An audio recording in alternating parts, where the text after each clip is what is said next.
Neste domingo, dia 9 de maio, é celebrado o Dia das Mães. Mas o fato de ser mãe não é apenas a partir do momento que o bebê vem ao mundo. Isso daí começa bem antes, desde quando o bebê ainda é um feto. Só que existem muitos tipos de trabalhos que devem ser feitos para que essa criança nasça já ciente do que vai encarar durante a vida.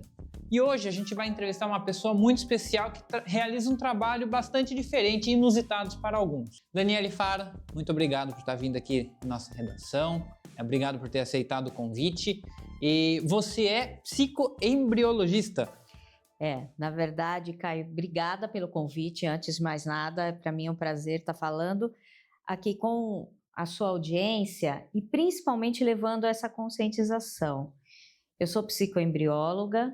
Psicoembrióloga, já errei o nome, né? Na verdade, a psicoembriologia é um nome bem complexo, mas é uma vertente da psicanálise. Antes de ser psicoembrióloga, eu também sou psicanalista. E quando eu me tornei psicoembrióloga, isso abriu uma vertente gigantesca de entendimento a respeito do inconsciente do ser humano. E é sobre isso que eu acho que é importante a gente falar aqui para o público, porque, como você mesmo falou, ser mãe vai além do pós-parto, né? Ou do simples fato de gestar. Ser mãe é ser a primeira sala de aula do bebê.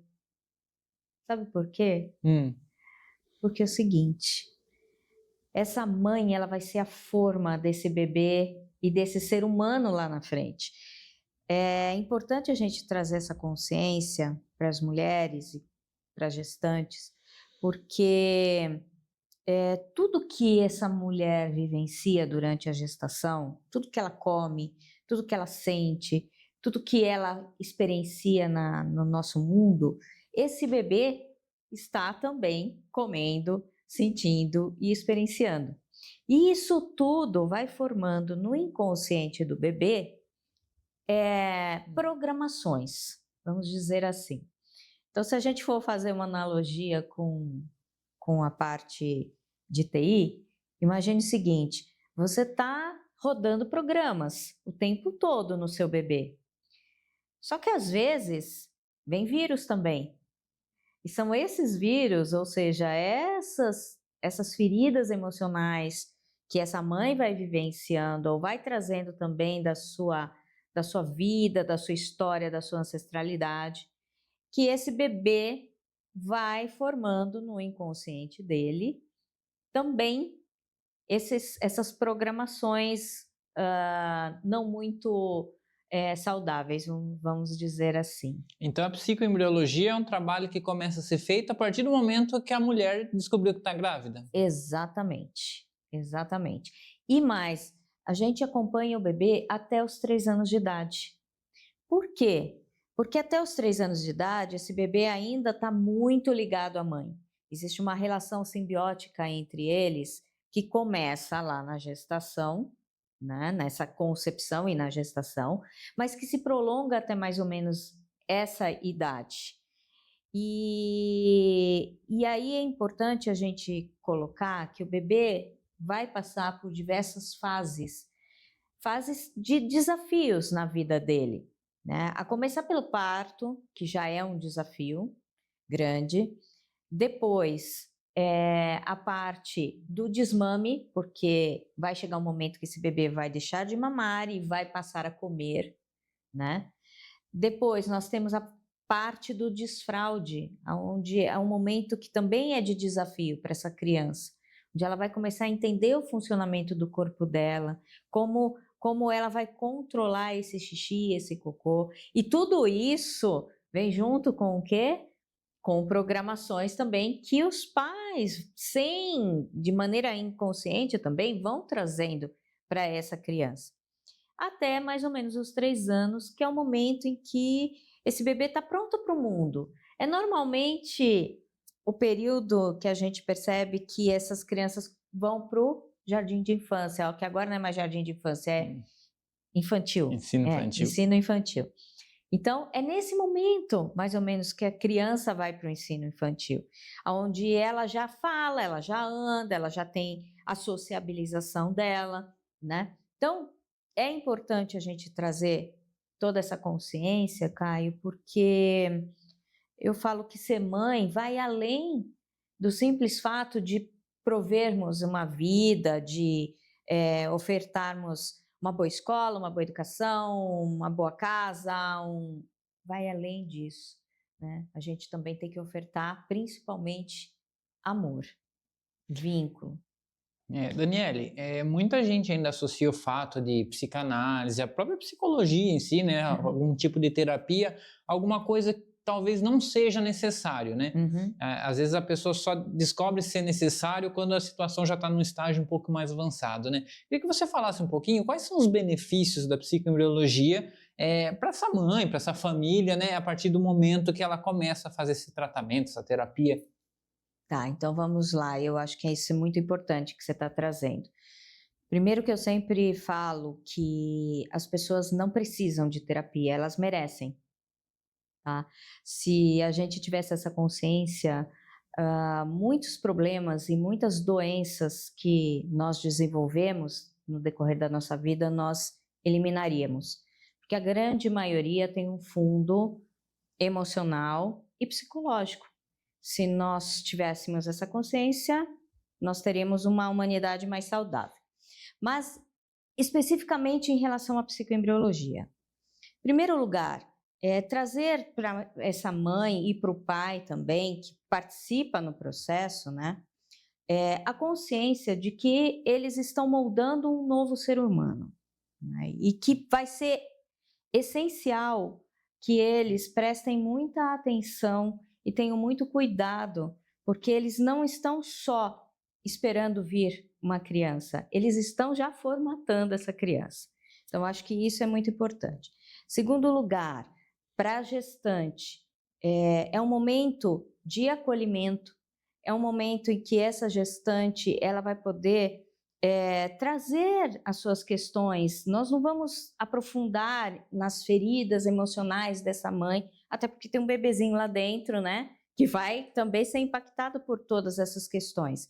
Mas nós vamos apoiar, acolher, entender esse momento, porque não é um momento fácil para a mulher, né? É um momento em que a mulher ela deixa de ter muitas vezes aquele papel que ela já exercia como esposa, como filha, como profissional, e que ali vem um outro que vai entrar como centro da vida dela, que é a maternidade, e que é diferente. Então, para ela também existem muitos desafios, existem muitos medos, muitas crenças, que a gente acaba trabalhando também no processo, como medo do parto, medo de amamentar, medo de perder o bebê, medo de que alguma coisa aconteça. E todos esses medos permeiam muito a gestação, né? Até porque sempre tem uma história de alguém, da família, que aconteceu com a vizinha, ou etc. Então, isso tudo a gente vai trabalhando na psicoembriologia, trazendo essa consciência, acolhendo essa gestante e também já trabalhando o inconsciente desse bebê, para que ele entenda que algumas coisas que a mãe e até o pai estão vivenciando não pertencem a ele. Ele não precisa carregar isso na vida dele, né? Esse é um problema do pai, esse é um problema da mãe. E aí nós vamos fazendo todo esse processo durante a gestação, inclusive trabalhando com o bebê a consciência de que ele precisa participar de uma maneira ativa do parto, que ele tem que ajudar.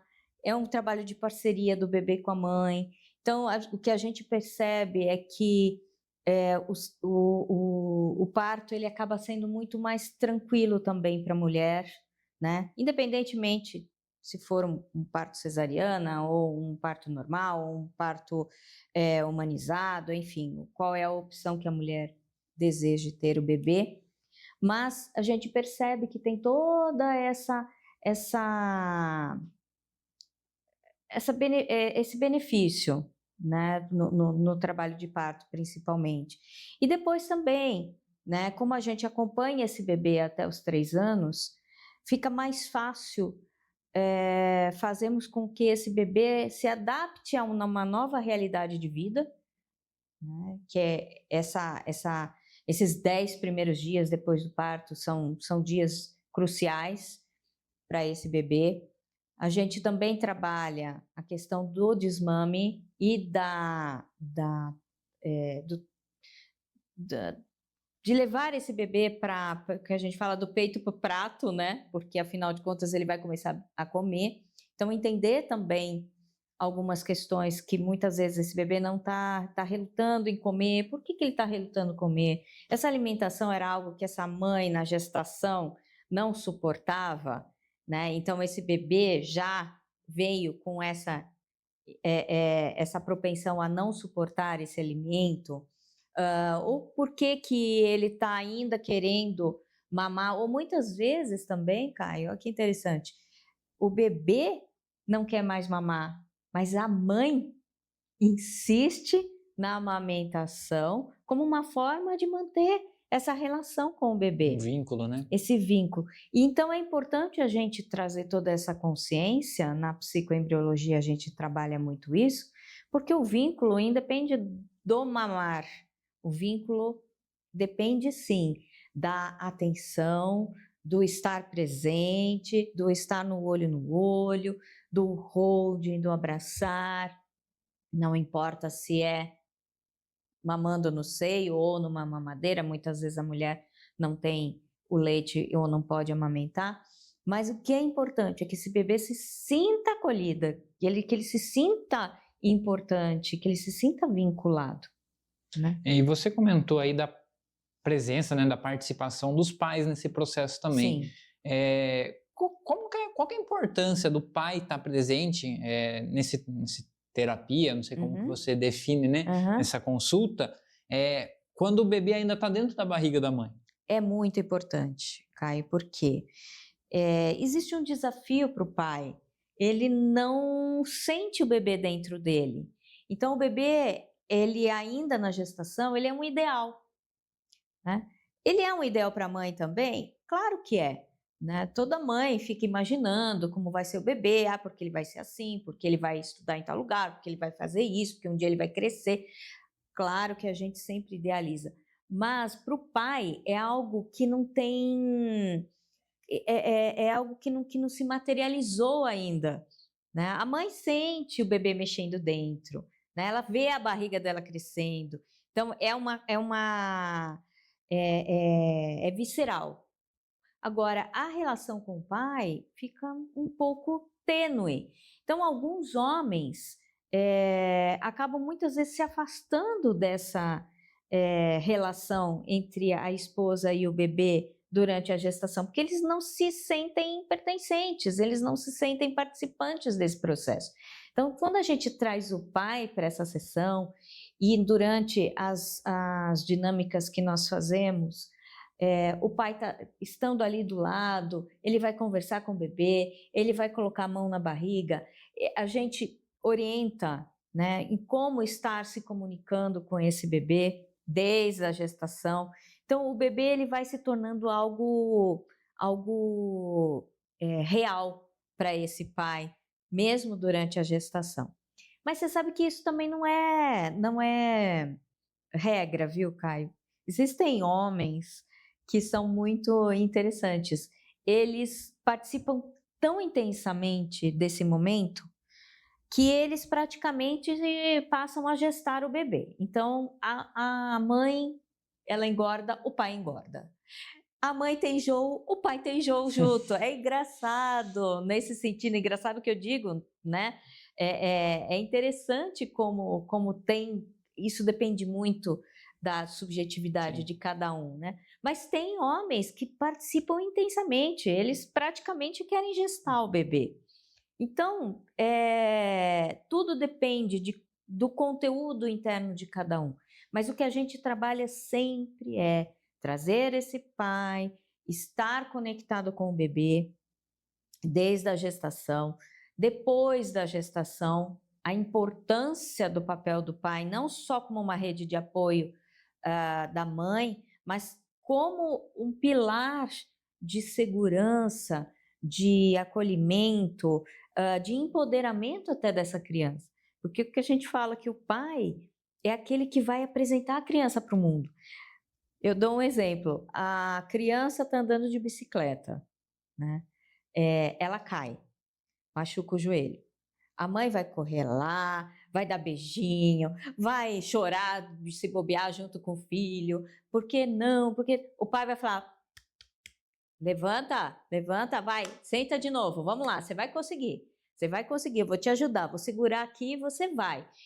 Esse papel é importante. E eu digo papel porque é um papel, não é porque é o pai biológico, ou é o pai adotivo, ou é o padrasto, ou é o avô, enfim, não importa. É quem está realizando esse papel de pai.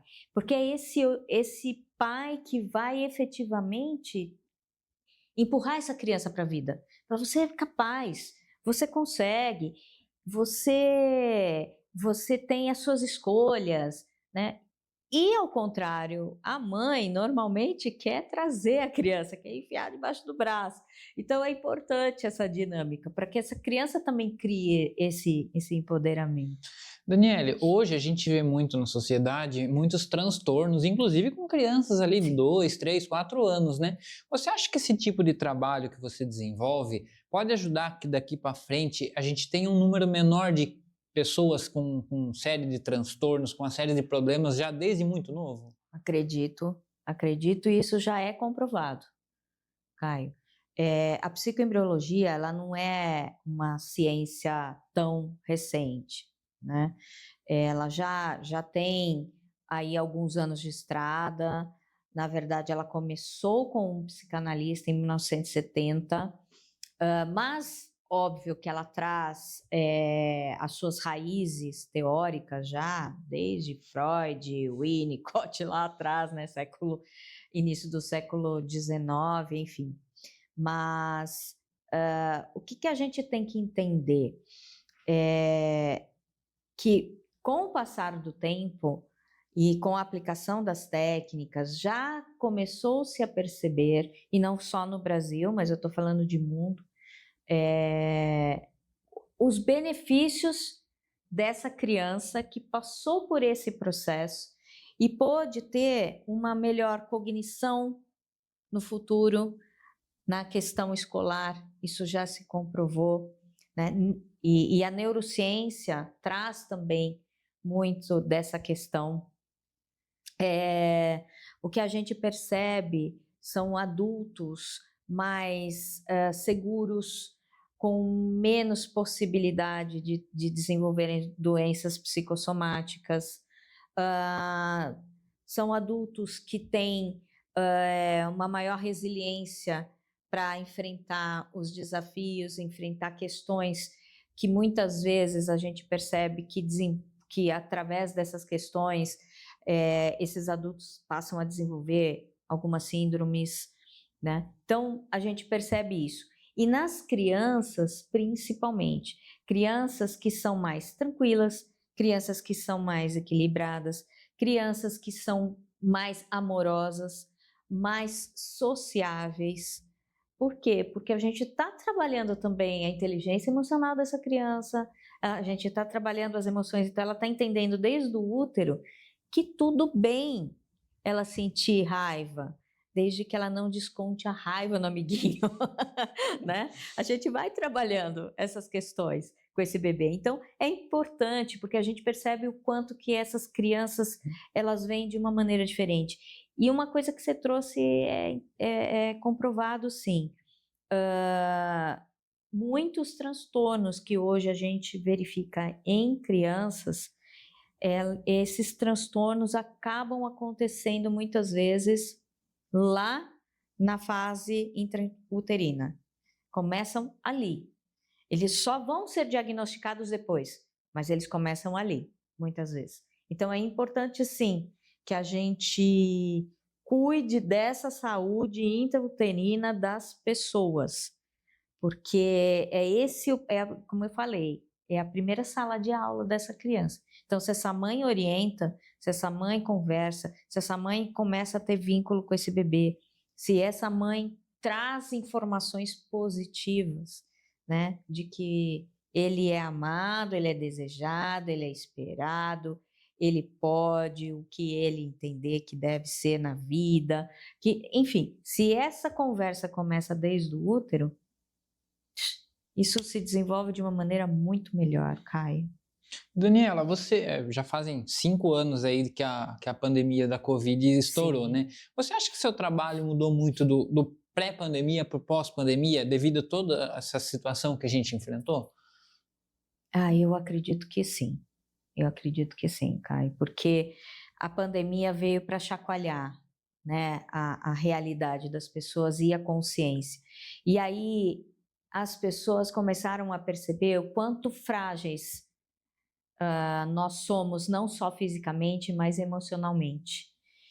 E muitas mulheres que estavam gestantes nesse momento da pandemia sentiram um impacto muito grande de todas essas questões, principalmente a questão da ansiedade e do medo, né? Que foi um momento muito delicado. Então, eu acredito que no pós-pandemia, as pessoas começaram a ter um pouco mais de consciência de que elas precisam olhar isso, né? É que, infelizmente, o ser humano, muitas vezes, ele esquece. Já Né? passou, né? Rápido, Já já 5 anos já. passou, faz 5 anos, então.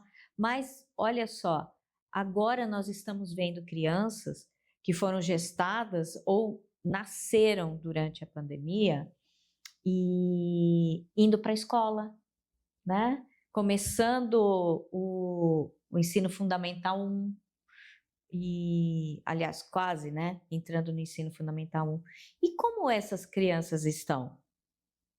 Né? E aquelas crianças que, é claro, não fazem o trabalho na psicoembriologia, porque a gente trabalha até os 3 anos, mas e aquelas crianças que estavam em fase de alfabetização justamente na pandemia e que foram tiradas da sala de aula física para uma sala de aula virtual em que elas não tinham esse contato, esse relacionamento. Então é muito difícil. Eu acho que nós ainda vamos ver muitos desdobramentos a respeito da pandemia, tanto emocionalmente quanto mesmo na questão da formação desse ser humano.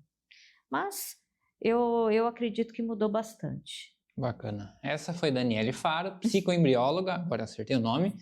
E espero que você tenha conhecido um pouco mais esse trabalho. Tenho certeza que a maioria de vocês não sabia o que era psicoembriologia. E se você quer saber mais sobre a psicoembriologia, sobre o trabalho da Daniele, a gente vai deixar aqui embaixo na descrição todas as redes sociais dela e todos os projetos que ela desenvolve. Daniele, Sim. muito obrigado por ter vindo novamente. Muito obrigada, Caio. E assim, se você tiver alguma dúvida, através desses contatos, pode me chamar no direct, pode me mandar uma mensagem no WhatsApp, vamos conversar.